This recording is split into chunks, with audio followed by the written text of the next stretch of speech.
दोघं म्हणा ना.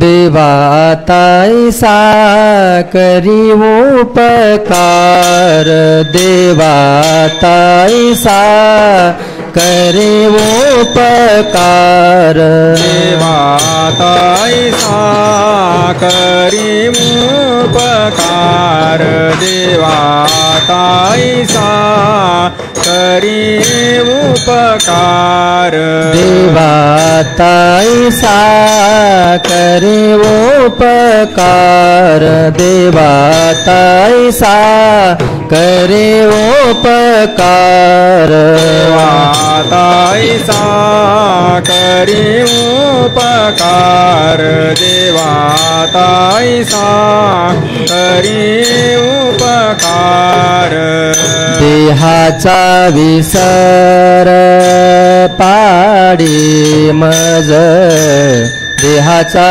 विसर पाडी मज, तरीच हा जीव सुख पावे माझा, तरीच हा जीव सुख पावे माझा, देहाचा विसर पाडी मज, देहाचा विसर पाडी मज, तरीच हा जीव सुख पावे माझा, तरीच हा जीव सुख पावे माझा, देवा तैसा करी उपकार, देवा तैसा करे उपकार, देवा तैसा करी उपकार,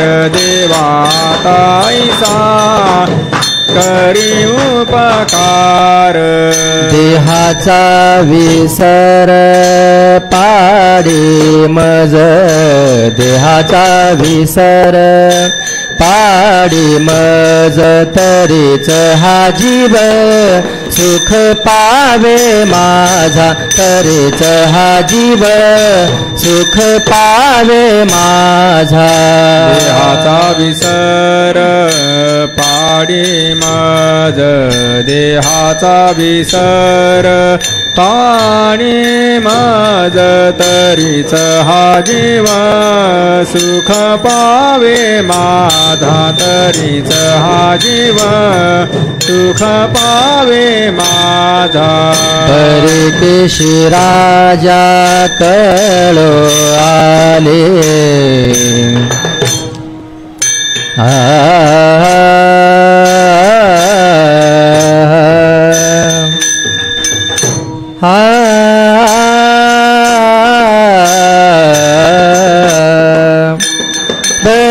परदेश राजा कळो आले,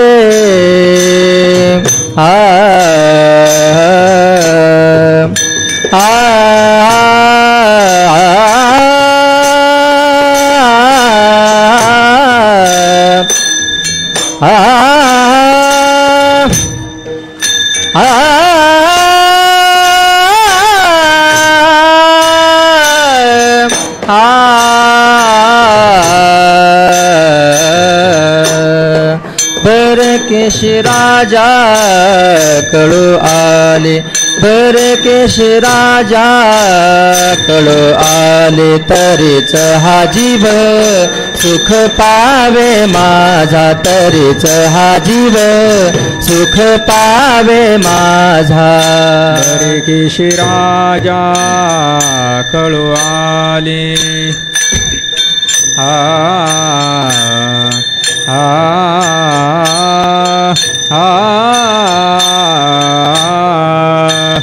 बरकेश राजा कळो आले,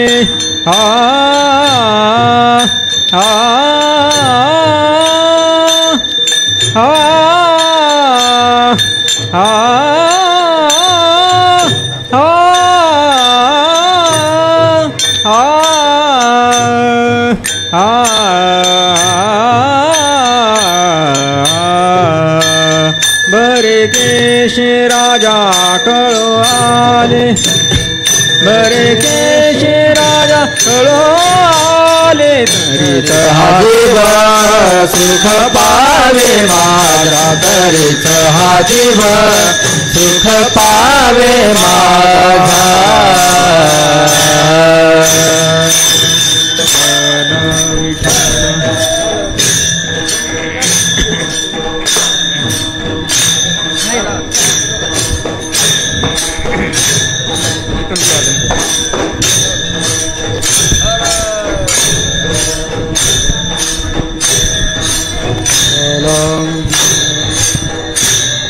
विठाला विठाला विठाला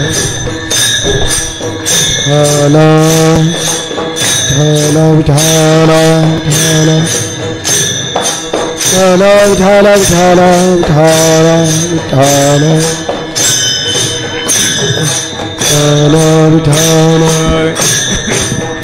विठाला विठाला विठाला विठाला विठाला विठाला पुंडलिक वरदा हरि विठाल श्री ज्ञानदेव तुकाराम पंढरीनाथ भगवान माऊली ज्ञानेश्वर महाराज जगद्गुरु तुकाराम महाराज की सद्गुरु जोग महाराज की विठाला विठाला विठाला विठाला विठाला विठाला विठाला विठाला विठाला विठाला विठाला विठाला विठाला विठाला विठाला विठाला विठाला विठाला विठाला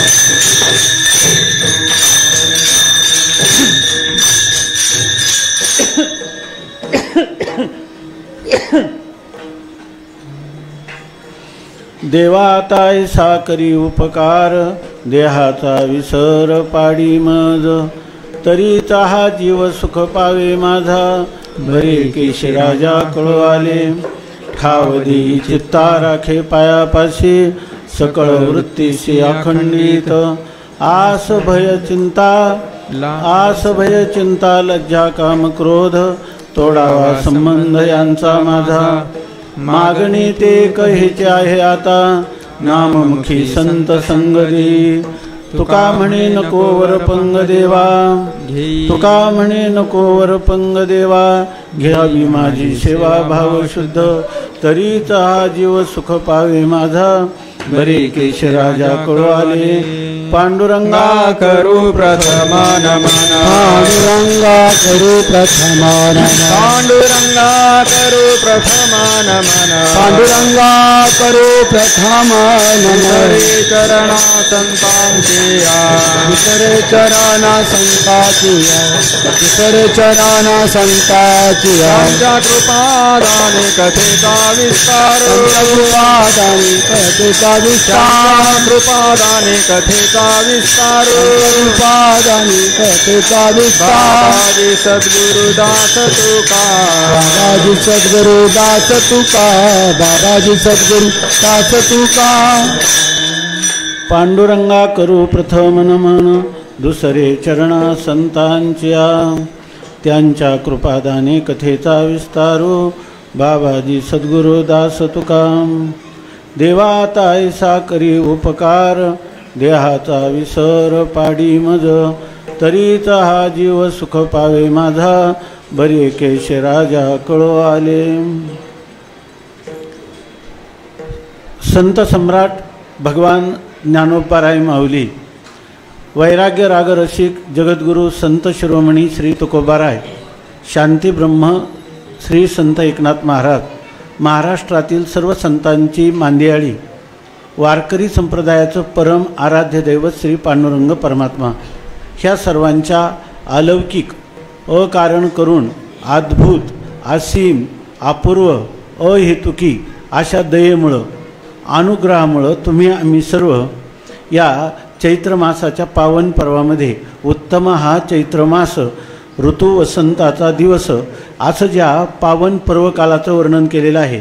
या पावन पर्वकालामध्ये या ठिकाणी पवित्र श्रीला इंद्राणीच्या तटाकावर साक्षात संजीवन समाधीस्थ माऊलींच्या चरणकमलाजवळ उपस्थित होऊन आपल्या जीवनाचं परम मंगल किंवा आपल्या जीवनाचं आत्यंतिक कल्याण व्हावं यासाठी या माऊलींच्या चरणकमलाजवळ संपूर्ण अध्यात्मविश्वातला अलौकिक ग्रंथ असणारा भगवती ज्ञानेश्वरी त्यांच्याच पायाजवळ बसून या ग्रंथाचं पारायणाचं अनुष्ठान, तसंच कीर्तन, भजन, प्रवचन, प्रदक्षिणा, दर्शन, संतसंग या गोष्टीमध्ये आपण जे काही 7 दिवसाचं सप्ताहाच्या रूपाने अनुष्ठान प्रारंभ केलं त्याचा हा परिसमाप्तीचा दिवस आहे. उद्या काल्याच्या कीर्तनाने या उत्सवाची समाप्ती होणार आहे.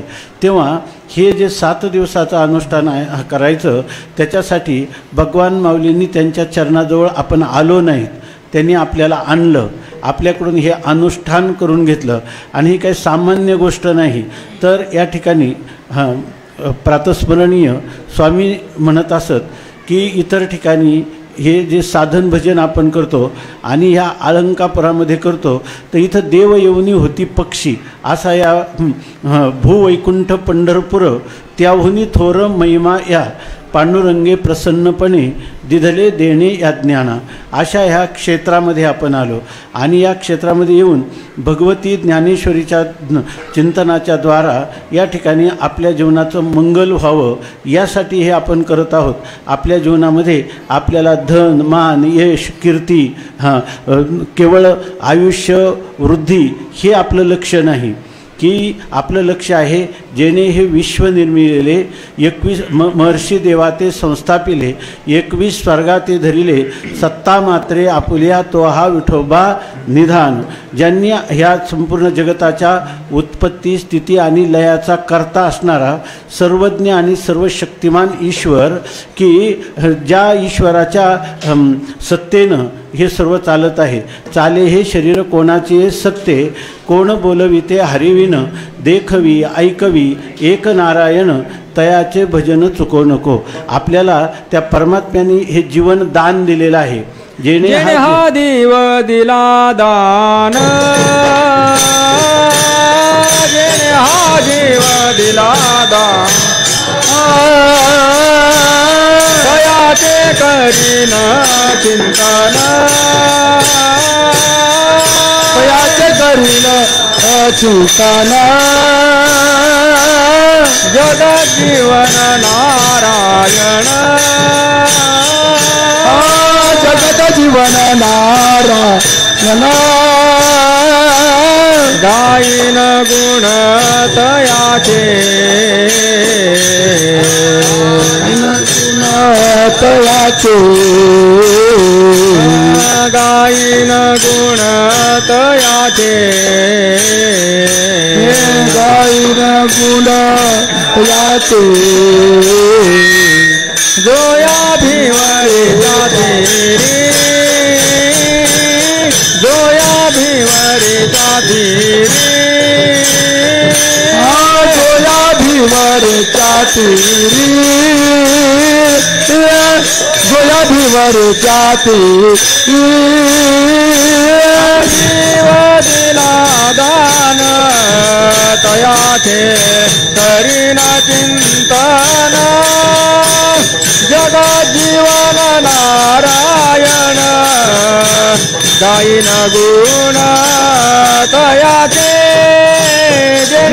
जीव दिला दान, तयाचे करीला चिंतन, जगत जीवन नारायण, गायीन गुण तयाचे.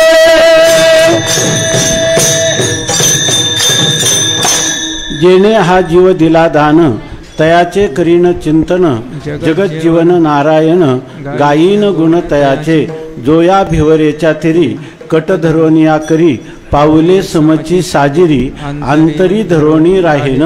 याप्रमाणे आपल्याला अशा प्रकारची सद्बुद्धी भगवान माऊलींनी दिली आणि आपण त्यांच्या ह्या पावन क्षेत्रामध्ये, हे क्षेत्र शब्दाचा अर्थ आहे क्षतात रायते इति क्षेत्र, आपल्या जीवनामध्ये जे आध्यात्मिक जे शारीरिक किंवा मानसिक दुःख येतात, आधी भौतिक म्हणजे दुसरे विंचू, सर्प, वाघ, शत्रू यापासून जे आपल्याला दुःख होतात, किंवा दुष्काळ, अतिवृष्टी, महापूर, उल्कापात, कोरोनासारख्या व्याधींच्या साथी याच्यामुळे जे दुःख होतं त्याला आधी दैविक दुःख असं म्हणतात.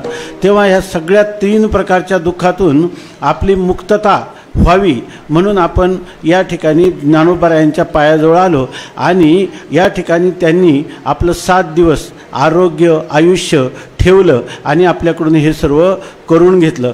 शिवाय यामध्ये ह्या सगळ्या क्षतात्रयते, ह्या सगळ्या आघातापासून जे आपले मुक्तता करतं, त्या आघातापासून आपल्याला दूर ठेवतं, असं जे आहे त्याला म्हणतात क्षेत्र.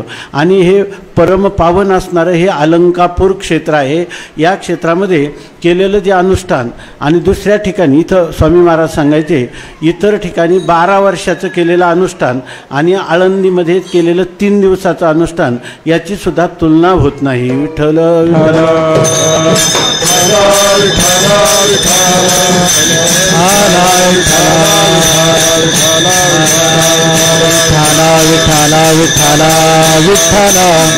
आपल्या वारकरी संप्रदायाचा साधारणपणे खरा अंतरंग अशा प्रकारचा एक दंडक आहे.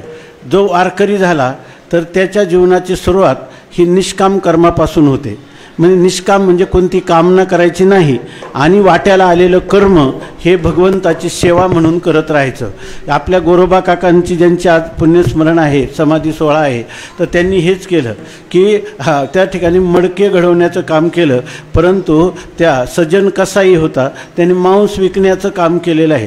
सगळ्या संतांनी गृहस्थाश्रमामध्ये आपल्याला वाट्याला आलेली कर्म केली, ती ईश्वर समर्पण केली. इतकं केलं की नरहरी सोनारा घडू फुंकू लागे अशा प्रकारची स्थिती आहे.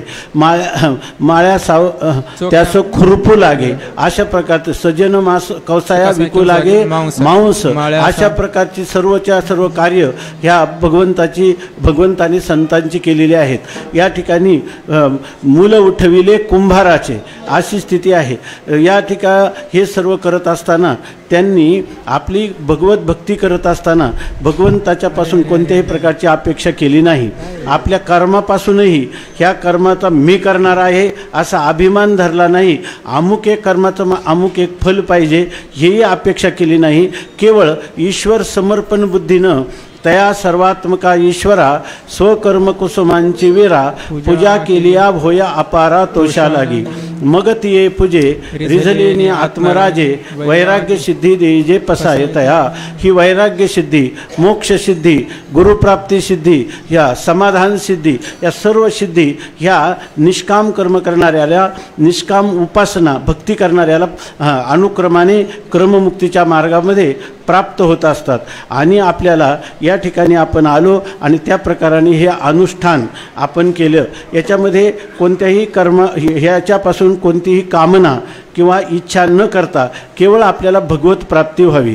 मनुष्य देह दिला आहे भगवत प्राप्तीसाठी, तेव्हा भगवत प्राप्तीची इच्छा करणं हे काही इच्छा नाही. पण बाकीच्या सगळ्या ज्या इच्छा आहेत त्या सगळ्या इच्छा एक तर त्याची फलं मिळवण्याचं आपल्या हातात नाही. आपण कर्म करण्यात स्वतंत्र आहे, फलभोगामध्ये परतंत्र आहेत. म्हणून या ठिकाणी आपण ती कर्म करायची, ती ईश्वराची सेवा म्हणून करायची आणि त्याच्या मोबदल्यात आपल्याला आपल्या अंतःकरण शुद्ध होतं. आपल्या असणाऱ्या निषिद्ध कर्म करण्याच्या वासना ह्या निष्काम कर्माने आणि ह्या निष्काम भक्तीनं संपूर्ण नष्ट होऊन त्या ठिकाणी आपलं अंतःकरण जे आहे ते पापवासनेपासून निर्मुक्त होतं, शुद्ध होतं. आरशामध्ये जसं आपलं चेहरा पाहायचा तर स्वच्छ आरसा असेल तर आपल्याला स्पष्ट दिसतो, तसं ह्या निष्काम कर्म किंवा निष्काम उपासना आपल्या संतांनी जशी केली त्यांचेच आपण काय आहोत, पायिक आहोत. त्यांचंच आपण अनुसरण करणार आहोत की संत ज्या वाटेने गेले त्याच वाटेने मार्ग दावून गेले. आधी तेणीचे पंथे चालो जाता, तेणीचे पंथे चालो जाता, तेणीचे पंथे चालो जाता, तेणीचे पंथे चालो जाता, तेनेची पंथे चालो जाता तेनेची पंथे चालो जाता तेनेची पंथे चालो जाता तेनेची पंथे चालो जाता परे गुंता कोठे काही न पडे गुंता कोठे काही परे गुंता कोठे काही न पडे गुंता कोठे काही तेनेची पंथे चालो जाता तेनेची पंथे चालो जाता तेनेची पंथे चालो जाता तेनेची पंथे चालो जाता मार्ग दावणी गेले आधी दयानिधी संतचे तेनेची पंथे चालो जाता न पडे गुंता कोठे काही मार्ग दावून गेले आधी दयानिधी संतते तेनेची पंथे चालो जाता न पडे गुंता कोठे काय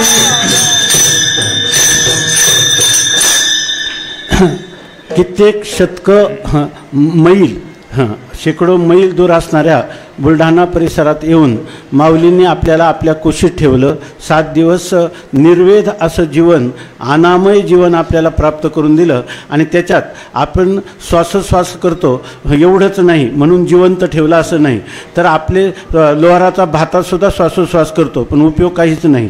तसं आपल्या जीवनात आपलं जीवन लोहाराच्या भात्याप्रमाणे व्यर्थ नाही, ते सार्थ आहे. कारण आपल्याला जसं ज्ञानोबारायांच्या संबंधाने सांगतात, जो जो दिवस उगवला तो ज्ञानदेवे सार्थक केला. तसं आपल्याला जो जो दिवस 7 दिवसात उजाडला त्याच्यामध्ये आपण सारखं दिव्य तेज पुंज मदनाचा पुतळा अशा ज्ञानोबारायांच्या चरणाचं अवलोकन करीत त्या चरणकमलावर असणारे या ठिकाणी गदा पद्म शंख चक्र याचं अवलोकन करीत या ठिकाणी ज्ञानोबाराय आपल्याकडे कृपादृष्टीनं पाहतात. अशा प्रकारचं ज्ञानोबारायांचं ध्यान चिंतन करीत आपण हे ज्ञानेश्वरीचं पारायण आपल्याकडून घडलेलं आहे. म्हणून आपल्या हे जीवनातले परम भाग्याचे क्षण आहेत आणि ते क्षण आपल्या प्रयत्नाने झाले नाही, ते माऊलींनी आपल्याला योग आणला आहे असा याचा अर्थ. विठ्ठल विठ्ठला विठ्ठला विठ्ठला विठ्ठला विठ्ठला विठ्ठला विठ्ठला विठ्ठला.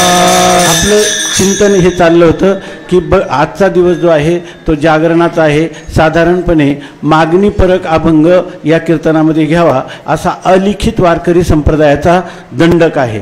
त्याप्रमाणे आपल्याकडं जगद्गुरु तुकोबारायांचा मागणीपर प्रकरणातला देवाकडं मागणी करणारा, प्रार्थना करणारा असा हा अभंग आपल्यापुढं वाचून दाखवला.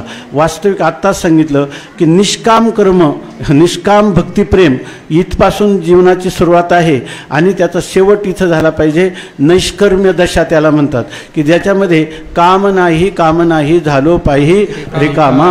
या ठिकाणी मला जीवनामध्ये आता काही मिळवायचं नाही. न मे कर्तव्यम विद्यते क्वचित, मला काही कर्तव्य राहिलेलं नाही. या ठिकाणी माझं जीवन जे आहे ते पूर्णपणे सार्थकी लागलं आहे असं मरणाच्या एक क्षणभर तरी मनुष्याला वाटलं पाहिजे. म्हणजे आता त्याच्या जीवनाचा, आध्यात्मिक जीवनाचा प्रवास संपला आणि याच्यासाठी हे मनुष्य शरीर दिलेलं आहे. तेव्हा आता 7 दिवस आपण जी सेवा केली त्या सेवेमध्ये तर आपली मागणीची काही नाहीच आहे. आपले असणारे पूर्वसुरी तुकाराम महाराज, नाथ महाराज, ज्ञानोबाराय संत कोणा देवाकडे काही मागत नाहीत. काही मागणी हे आम्हा अनुचित, वडिलांची रीत जाणत असो, आम्हाला काहीच नको. इतकंच नाही तर तुकाराम महाराज तर या बाबतीत म्हणतात, देवा तुझी भेट झाली नाही तरी चालेल, आम्हाला बरवा अंगी राहे भाव आणि तंग तोची जाना देव. यासाठी सांगतात तुकाराम महाराज की देवा करावे चिंतन तेचे बरवे न भेटून हेची बरवे ना भेटून तेची बरे ना भेटून करावे चिंतना हेची बरवे आहे तुला हेची बरवे आहे मन हेची बरवे आहे मन करावे चिंतन तेचे बरवे न भेटून परवा अंगिरा हे भाव संग तोचे जाणो देव करावे चिंतन हेची बरवे राहे मन भाव तोचे जाणो देव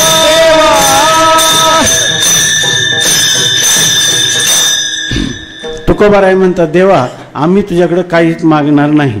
आपले जे पूर्वज आहेत, म्हणजे हे जे आध्यात्मिक पूर्वज आहेत, प्रल्हाद, पराशर, पुंडरीक, हे जे आहेत, तर ह्यामध्ये यांनी कधीही काही मागितलेलं नाही. देवाने खूप आग्रह केला तरी मागतच नाही. आणि त्या प्रल्हादाला देवाने सांगितलं, मी तुला काहीतरी दिल्याशिवाय राहणारच नाही, तुला मला काहीतरी द्यायचंच आहे, फक्त काय द्यायचं घ्यायचं हे तू माग. तर त्याने अनेक वेळा सांगितल्यानंतर तो प्रल्हाद देवाला म्हणतो, आता जर तुला मी मागायचंच असेल तर मी मागणी अशी करतो का माझ्या जीवनामध्ये मला कधीही काहीही मागण्याची इच्छाच देऊ नको, हे मागतो. विठ्ठल विठ्ठला विठ्ठला विठ्ठला विठ्ठला विठ्ठला विठ्ठला. भागवतामध्ये श्लोक आला, या प्रीतीर अविवेकानाम विशेष्व अनपायिनी सामे त्वाम अनुसर्पताम त्वामे हृदयान माप सर्पतो. तर ते म्हणतात की हे प्रल्हाद म्हणतो भगवंताला, हे भगवंता मी तुझी भक्ती करीत असताना मला असं दे की जे विषयी लोक आहेत, जे विषयात रंगलेले आहेत आणि जे रात्रंदिवस देवा धर्माचं त्यांना आठवणसुद्धा नाही, त्यांच्या ठिकाणी शब्द, स्पर्श, रूप, रस, गंध हे पंचविषय मिळवायचे आणि त्याच्याद्वारा सुख मिळवायचं. ते अनित्य आहे, क्षणभंगूर आहे, अनेक दोषांनी युक्त आहे, परतंत्र आहे, पण हे त्या बिचाऱ्यांना कळतच नाही. त्यांचं प्रेम कुठं आहे? विषयाच्या ठिकाणी आहे. त्या ठिकाणी ती माशी त्या गुळाच्या लिगाडाला चिकटते, तो मुंगळा तर अर्धा तुटून गेला तरी सोडत नाही. अशा प्रकारे विषयासक्त झालेल्या जीवांची जशी त्या विषयांवर प्रीती आहे, तितकी प्रीती माझी तुझं चिंतन करताना तुझ्याविषयी लागू दे, हे मागणे. आता तुम्ही सांगा, याला मागणं म्हणता येईल का? याला मागणं म्हणता येत नाही. विठ्ठल विठ्ठला विठ्ठला विठ्ठला विठ्ठला विठ्ठला विठ्ठला विठ्ठला. पतिव्रता स्त्री जे आहे, जशी आपल्या पतीशिवाय कोणाकडूनही काही इच्छा करीत नाही, ती कोणाची स्तुती करत नाही. पतिव्रता नेने अनेकांची स्तुती, सर्व भावे पती ध्यानी मनी. अशा प्रकारे आपल्याला आपल्या जीवनामध्ये परमात्मा सोडून दुसरा कोणताच विषय नसावा. विषय तो त्यांचा झाला नारायण, नावडे जन धन माता पिता. आणि असं झालं का मग निर्वाणी गोविंदा असे मागे पुढे काहीच साकडे पडो निधी. असं त्या परमात्म्याचे भक्त जितका त्याला समर्पण होतो, तितका देव जो आहे तो त्याच्या हृदयामध्ये रात्रंदिवस अभिव्यक्त होत राहतो, मूर्तिमंत होत राहतो, त्याचा मागे पुढे सांभाळ करतो. अशी स्थिती आहे. तेव्हा या ठिकाणी जगद्गुरु तुकोबारायांना हे मागणं काहीच नको. तसा वारकरी जो आहे तो काहीच मागत नाही आणि जीवनामध्ये त्याची मागत तर नाहीत, पण त्याला जीवनात जे प्राप्त झालं आणि त्याला जर शेवटी भगवंतानी संतांनी कोणी विचारलं तुम्हाला काय पाहिजे, तर तो म्हणतो कृतकृत्य झालो, इच्छा केले ते पावलो, काम नाही झालो पाहि रिकामा, फावल्या त्या करू चेष्टा निश्चळ द्रष्टा बैसोनी. अशा प्रकारचं मनुष्याच्या जीवनामध्ये नाहीतर कायम हावहाव, हे राहिलं ते राहिलं. तुकाराम महाराज म्हणतात मरो टेकले शरीर आणि पाया शोधूनी बांधी घर. मरायला लागला, काठी हातात आहे, लपलप शरीर कापतं, तरी म्हणतो पाया आपली जागा कुठपर्यंत आहे, विधभर सुद्धा जागा गेली नाही पाहिजे, नातवंडांना मी बरोबर दाखवतो म्हणतो. अशा प्रकारची स्थिती आहे. तेव्हा या ठिकाणी कोणत्याही प्रकारची इच्छा अंतकरणात राहता कामा नये. हे एक आता परवा इथं म्हणजे 1-2 वर्ष झाले एका वारकऱ्यांनी देह ठेवला, तर त्यांना देह ठेवण्यासाठी घरी नेलं. घरी नेल्यावर त्या ठिकाणी सगळे नातेवाईक भेटायला आले. त्यांनी बराचसा काळ शरीराचा आपल्या उत्तरार्धाचा इथंच काढला, पण शेवटी शरीर विकलांग झालं, इथं व्यवस्था नाही म्हणून घरी नेलं. घरी नेल्यावर सगळे नातेवाईक भेटायला आले. ते कधीही तुम्ही जा, त्यांचं फक्त रामकृष्ण हरी चालू असायचं, दुसरं काही नाही. एकदा हसणार, ठीक आहे का, हातानेच खुणावणार किंवा फार तर एवढा शब्द विचारणार बरं आहे का, आणि पुन्हा आपलं चिंतन चालू. आणि ते घरी गेल्यानंतर सगळे लोक भेटायला यायला लागले. इतके नातेवाईक प्रत्येकजण विचारतो बरं वाटतं का, हे करतं. त्यांनी मुलांना बोलावलं आणि त्यांना सांगितलं की बाळा आता माझं थोडा काळ राहिलेला आहे, आता मला शांतपणे चिंतन करू दे, आता नातेवाईक वगैरे मला कोणी भेटायला नको. याचा अर्थ असा आहे की शेवटचा काळ जो आहे त्या काळामध्ये देखील आपल्याला कशाचंच कौतुक वाटू नये. कौतुक वाटायचं ते फक्त परमात्मा चिंतनाचं. परमात्म्याचं सुद्धा कौतुक नाही, कौतुक आहे करावे चिंतन, त्याची बरवे न भेटून. तो परमात्मा भेटला नाही तर चालेल, कारण प्रिय व्यक्तीचा जितका वियोग होतो तितका त्याचा जास्त छंद लागतो, तितका त्याचं पिसं लागतं, वेळ लागतं. अशा रीतीनं परमात्म्याचं चिंतन करावं. कधी भेट देईल, किती दिवस लागतील याचा विचार करू नये. आगा कोणा तरी काळे मनसील माझी बाळे, कोणातरी एका जन्माच्या शेवटी कृपाळवा पोटी येईल दया. माझा तो परमात्मा जो आहे तो अभय दानशूर पांडुरंगा, तुझा ऐसा कोण उदाराची राशी. तो अत्यंत उदार आहे, त्याच्या अंतकरणाचा ठाऊक मी कोण घेणार. तो जेव्हा त्याला वाटेल तेव्हा कृपा करील. तोपर्यंत कितीही जन्म आले, कोणतेही जन्म आले तरी मी फक्त भगवत भजन करीत राहील. विठ्ठल विठ्ठल विठ्ठल विठ्ठल विठ्ठल विठ्ठल विठ्ठल विठ्ठल विठ्ठल विठ्ठल. अशा प्रकाराने ह्या संप्रदायात आपण जन्मलेलो आहोत. माणसाच्या जीवनामध्ये स्वामी महाराज सांगायचे त्याला कोणीतरी एक इष्ट संत जीवनात असला पाहिजे, एक इष्ट मंत्र असला पाहिजे, एक इष्ट ग्रंथ असला पाहिजे, एक इष्ट गुरु त्याच्या जीवनात असला पाहिजे आणि एक इष्ट क्षेत्र त्याला असलं पाहिजे. आता आळंदी पंढरीसारख्या क्षेत्राचे आपण वारकरी आहोत. भगवती ज्ञानेश्वरीसारखा ग्रंथ आपल्याला आहे, रामकृष्ण हरीसारखा मंत्र आहे, पांडुरंगासारखं इष्ट दैवत आहे. आपल्या भाग्याला पार नाही. विठ्ठल विठ्ठल विठ्ठल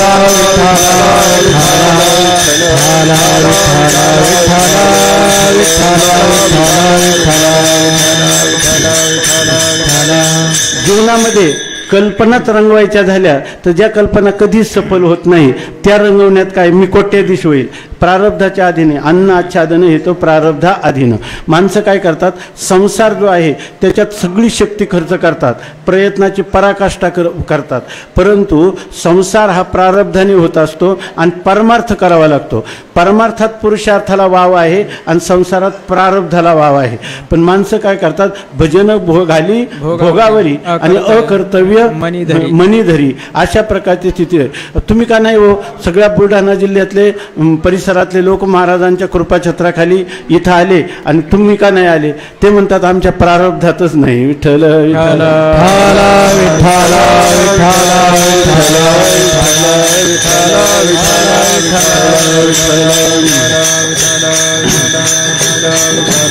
म्हणून आपण आपल्या जीवनामध्ये अशा प्रकारची भगवत भक्ती, संतांची सेवा, भगवंत नामस्मरण, कीर्तनादी, प्रवचनादी श्रवण हे आपल्या जीवनाचा खरा स्थायी भाव असला पाहिजे.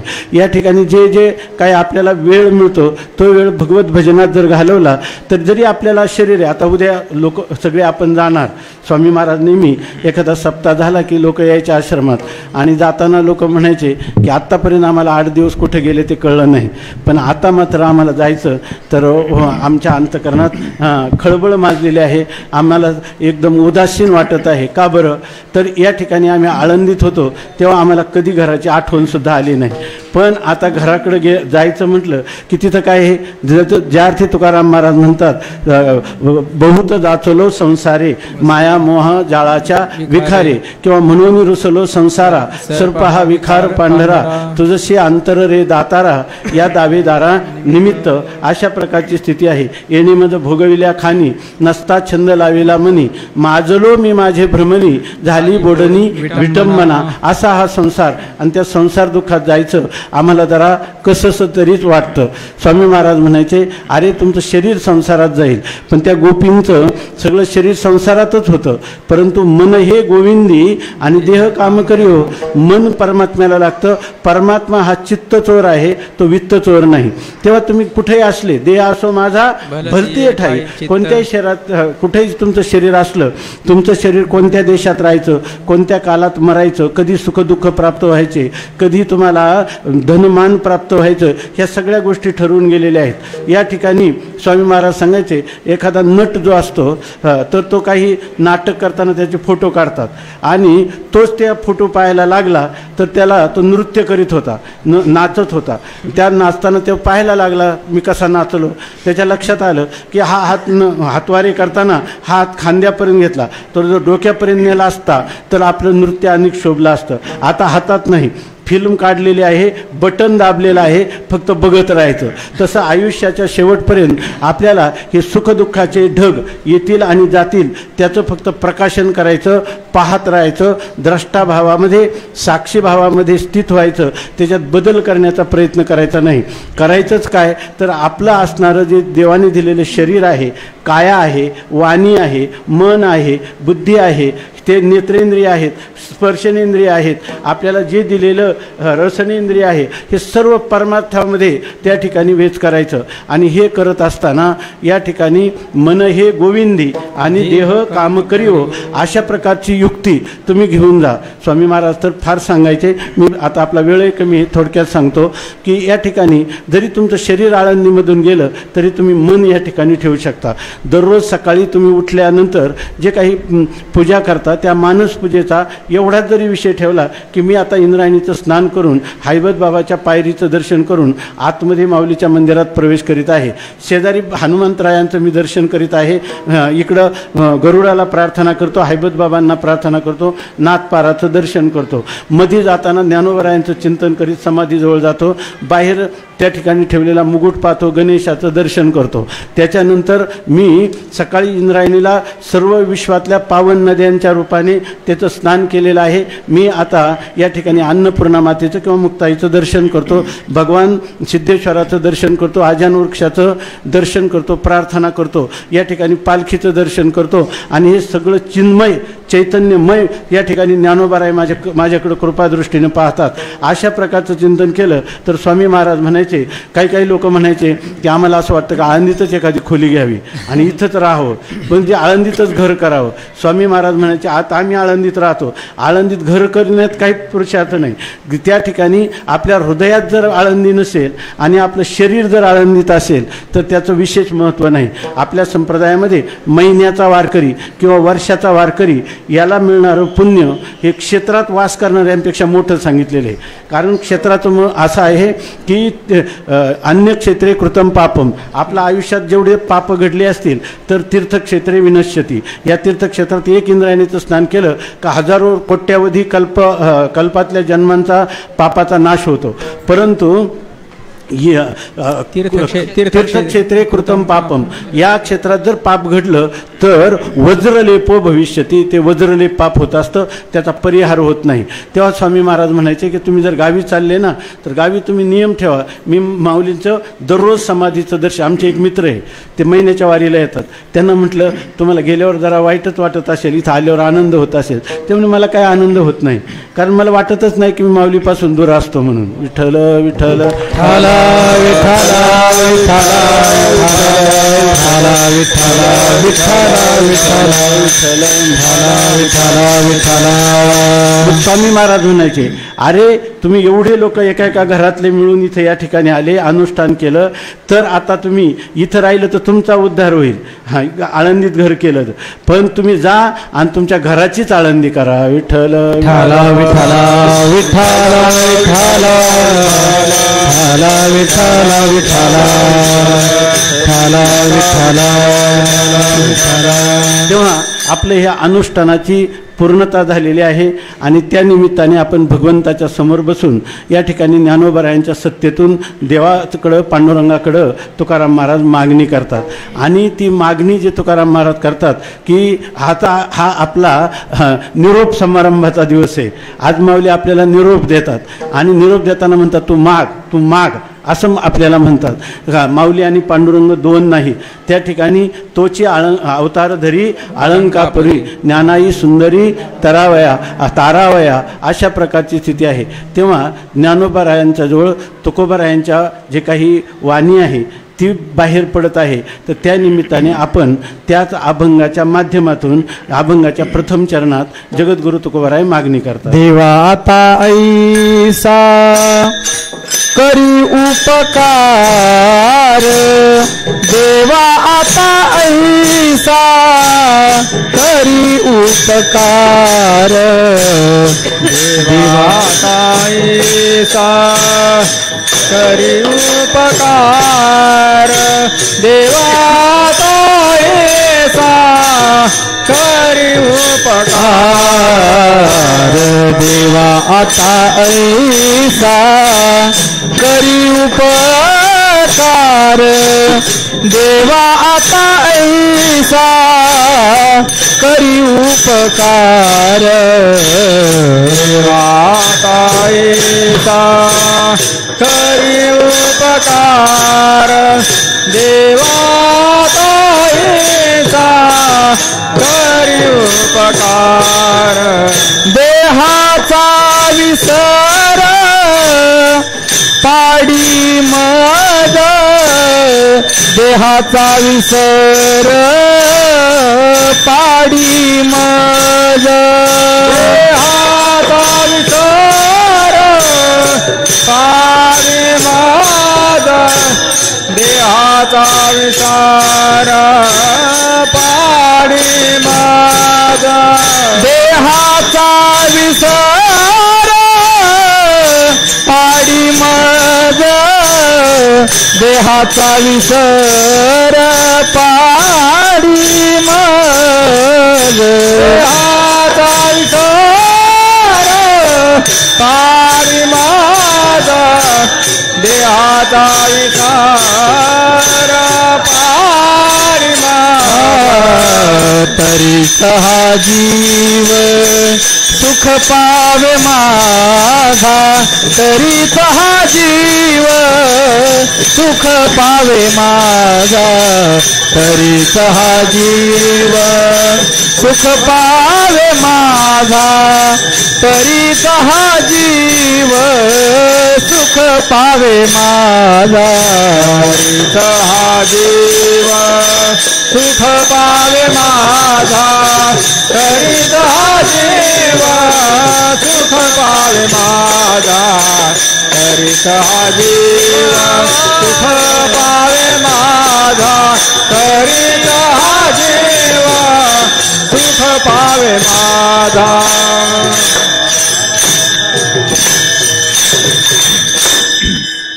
काय आहे हे? भक्त जेव्हा आपलं संपूर्ण जीवन परमार्थामध्ये वेच करतो, त्याला दुसरं काहीच नाही, एकच परमात्म्याची भेट आणि परमात्म्याचं भजन ही साधना ज्या वेळेला तो करत असतो त्यावेळेला तो भगवान परमात्म्याला असं वाटतच राहतं की ह्या माझ्या भक्तांनी काहीतरी माझ्याकडं मागावं. आणि अशा वेळेला जगद्गुरु तुकोबारायांनी आपल्या आयुष्याचंच नाव ठेवलेलं आहे भक्तिप्रेम, आपल्या जीवनाचा स्थायी भाव केलेला आहे भक्ती. तेव्हा पांडुरंग परमात्म्याला असं वाटतं की तुकोबारायांनी काहीतरी मागावं. त्यावेळेला आपलं की ज्या वेळेला आपण महापुरुष किंवा सत्पुरुष आपल्याला काही वस्तू देतात, प्रसाद म्हणून देतात, तर त्याचा आपल्याला अवेअर करता येत नाही.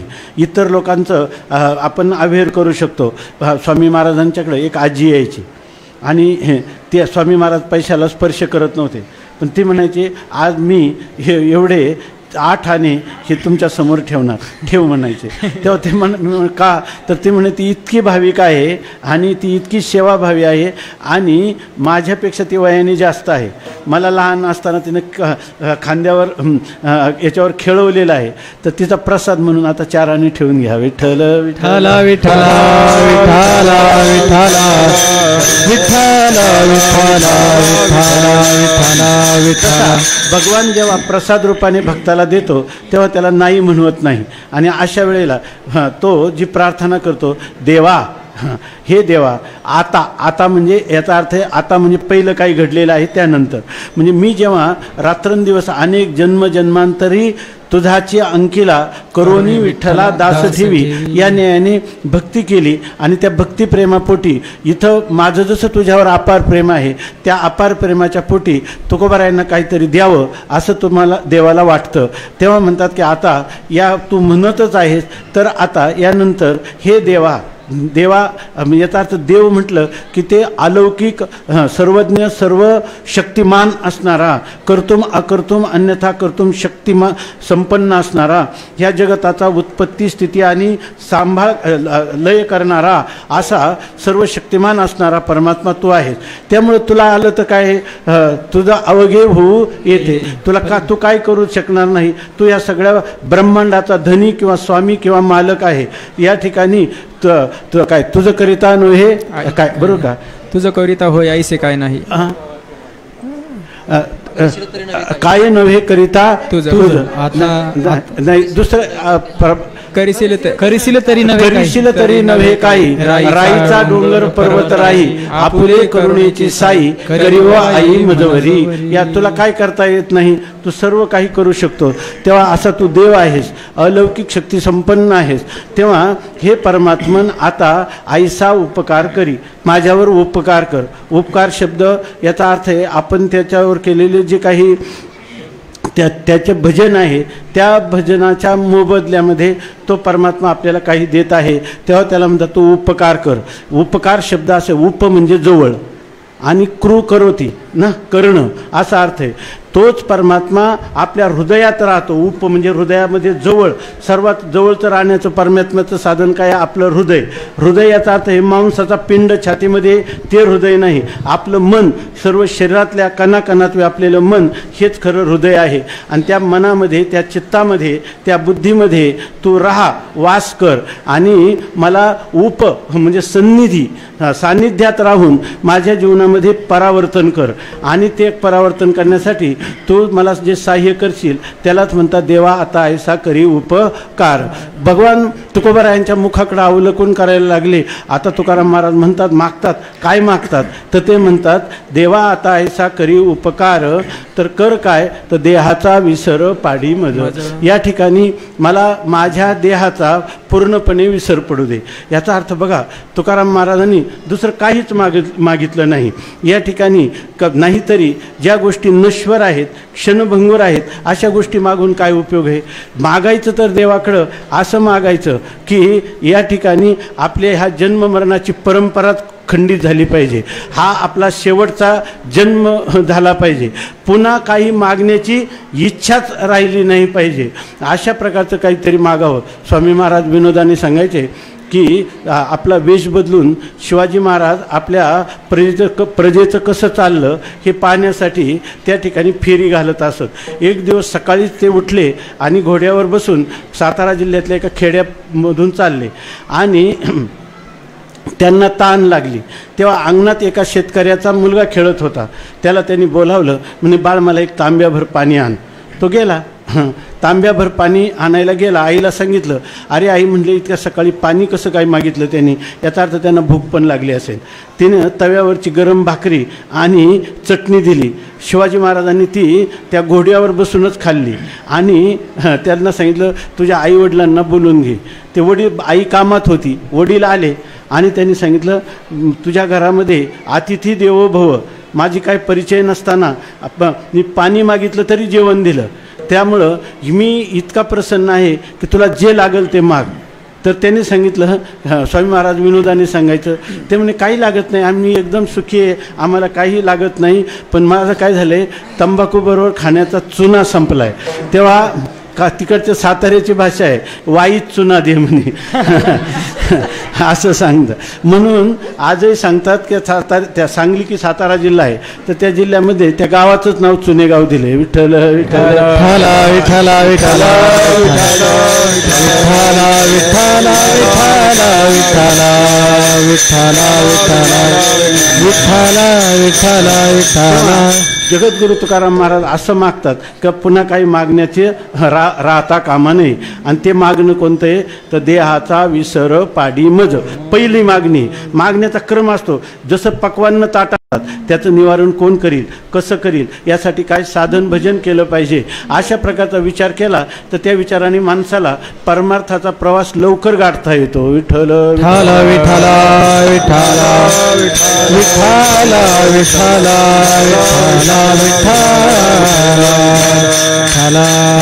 विठ्ठल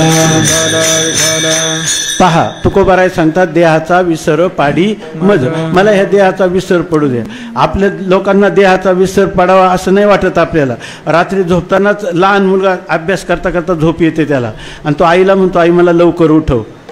वास्तविक झोपेमध्ये अभ्यासाची काही गरज जाणीव तरी आहे का? नाही. पण आनंद किती आहे, परंतु तो आनंद नको, पण मला उठव. म्हणजे माणसाला इतका भ्रमात अनादी काळापासून पडलेला आहे की त्याला या ठिकाणी भ्रमात्मक सुख हे शाश्वत सुख वाटतं. विठ्ठल विठ्ठल विठ्ठल विठ्ठल विठ्ठल